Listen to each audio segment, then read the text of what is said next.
शुक्रिया कि आपने मुझे इस मुद्दे पर बोलने का मौका दिया। 22 हम विधायक हैं, 21 को आपने जो है वो सदन से क्या बल्कि विधानसभा से बाहर भेज दिया। और ये शायद 10 साल हम लोग भी सरकार में रहे, आप भी थे और आप तो कई मरतबा टेबल पर भी खड़े हुए, लेकिन कभी ऐसा नहीं हुआ कि विधानसभा के परिसर से बाहर। एक मिनट में कभी आपको कोई स्थिति स्पष्ट कर दूं। सदस्यों के समक्ष आपने मुद्दा अगर उठाया है, रूल बुक सबको दी गई है और रूल बुक के अनुसार सदन का तात्पर्य विधानसभा से है।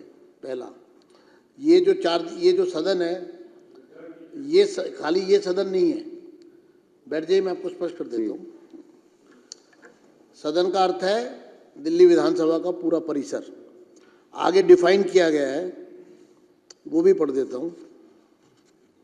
सदन के परिसर का तात्पर्य विधानसभा भवन, सभा कक्ष, दीर्घाएं, विधानसभा सचिवालय के नियंत्रण में कमरे, अध्यक्ष कक्ष, उपाध्यक्ष कक्ष, समिति कक्ष, विधानसभा पुस्तकालय, विधानसभा वाचनालय, पार्टियों के कमरे, विधानसभा सचिवालय के अधिकारियों के अधीनस्थ सब स्थान तथा उसकी ओर से जाने वाले मार्गों से तथा उन स्थानों से भी जिन्हें अध्यक्ष समय समय पर निर्दिष्ट करे।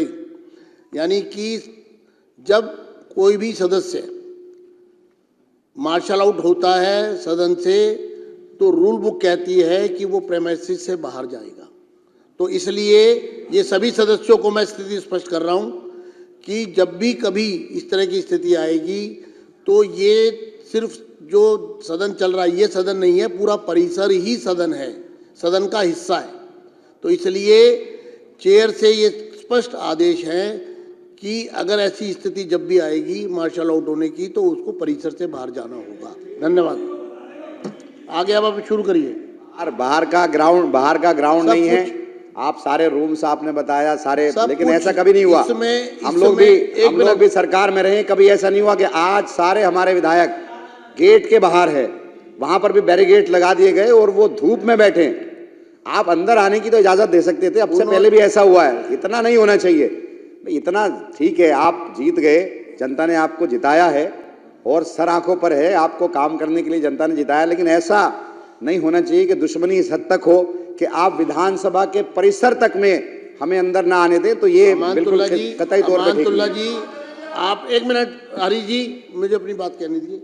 आप बैठे एक मिनट। कोई नहीं, मैं खड़ा हूं। बैठे, कोई बात नहीं, कोई बात नहीं। आपको आप बोलेंगे, आपके टर्न है, आप बोलेंगे। मैं फिर स्पष्ट कर दूं सभी को। उपराज्यपाल के अभिभाषण पर इस प्रकार की हरकत जो यहाँ की गई वो सर्वथा निंदनीय है। भारत के इतिहास में इस तरह की घटनाएं चंद बार ही हुई हैं। अभिभाषण अर्थात कॉन्स्टिट्यूशनल अथॉरिटी यहाँ पर सदन को एड्रेस करने के लिए साल में एक बार आती हैं। उस समय ना कोई वाद विवाद होता है, ना कोई सदन चल रहा होता है, वो सिर्फ अभिभाषण के लिए ही समय तय होता है। सदन ने जो कल निर्णय लिया, मैं सदन को बधाई दूंगा कि आपने इतने बड़े अपराध के विरुद्ध जो निर्णय लिया उसमें बहुत ही बैलेंस अप्रोच रखी। मात्र 3 दिन के लिए इस पर ब्रीच ऑफ प्रिविलेज का भी मामला बनता है। ये एथिक्स कमेटी में भी सजाएं जो इस रूल बुक में दी गई हैं वो इससे कहीं भारी हैं।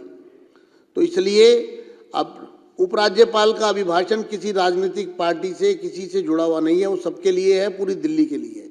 तो इसलिए उन्होंने जो यहाँ पर कल उद्दंडता की, समझाने और कहने के बाद भी जिसको नहीं माना गया, इसलिए सदन को ये फैसला लेना पड़ा।